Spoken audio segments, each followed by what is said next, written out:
Alors, dans cette vidéo, on va voir ce que c'est que la moyenne harmonique. Alors, on va faire déjà un petit rappel, puisqu'on a la moyenne arithmétique, qui, par exemple, à partir de deux valeurs x1 et x2, on a x1 plus x2 sur 2. Donc, par exemple, si je fais avec 10 et 40, la moyenne arithmétique, c'est donc 10 plus 40, 50 divisé par 2, c'est 25.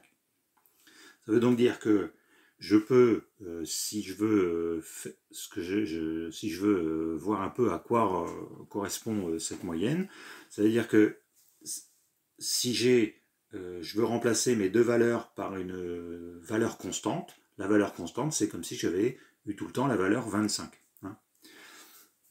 Ensuite, on a la moyenne géométrique. Donc, géométrique.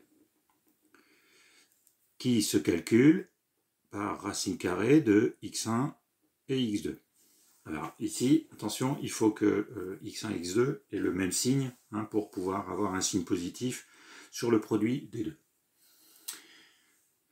Même chose, si on prend 10 et 40,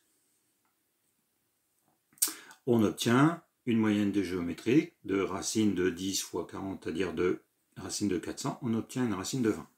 Alors ça correspond à quoi? Je pars d'une étape 1, j'atteins une étape 2, puis une étape 3. J'ai donc multiplié l'étape 1 par 10 pour obtenir l'étape 2, et de l'étape 2 à l'étape 3, j'ai multiplié par 40.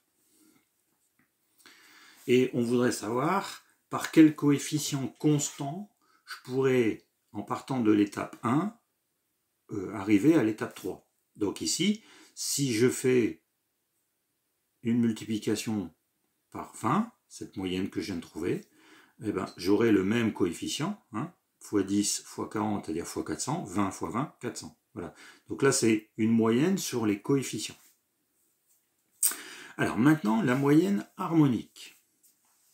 Alors, la moyenne harmonique, avant de voir la formule, on va voir un petit peu sur quel exemple on peut l'utiliser. Donc, je vais par exemple partir d'un point A vers un point B sur un trajet qui est ici en montée, par exemple. Ma vitesse de A vers B, c'est 10 km/h. Et quand je vais de B vers A, ma vitesse, c'est 40 km/h.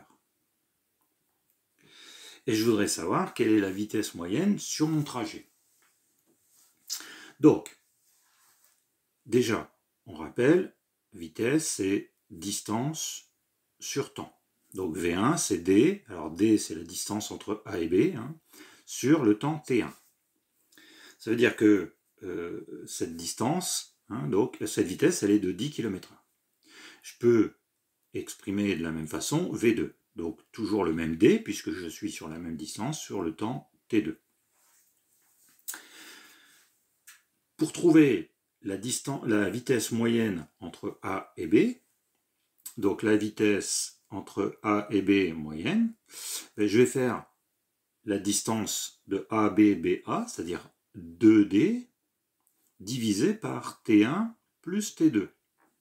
J'aurai ma vitesse moyenne sur l'ensemble des deux trajets.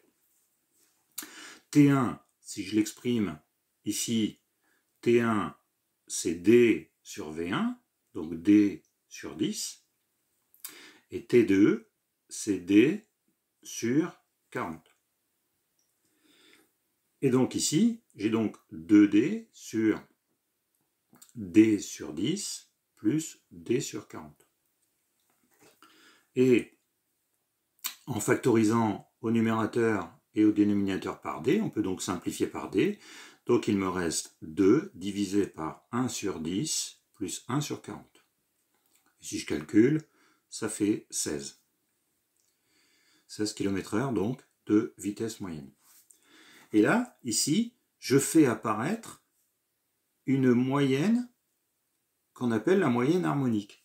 Donc la moyenne harmonique,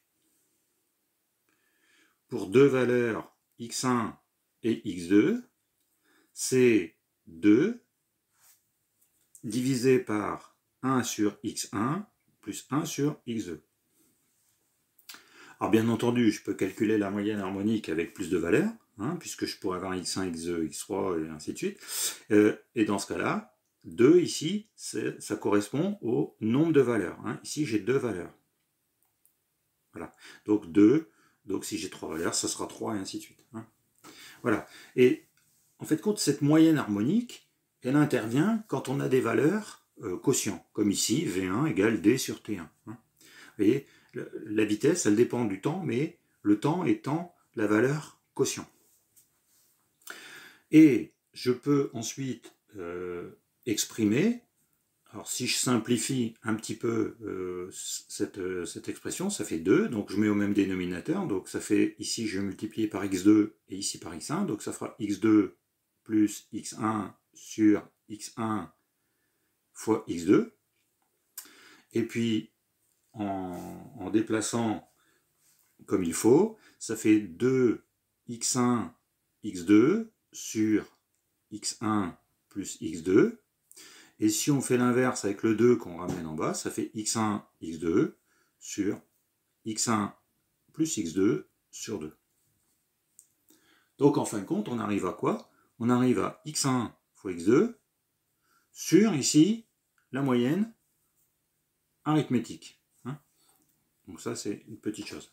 Donc, voilà ce qu'on peut retenir sur la moyenne harmonique. Bon, là, j'ai mis un V, mais c'est la moyenne harmonique pour 2 valeurs.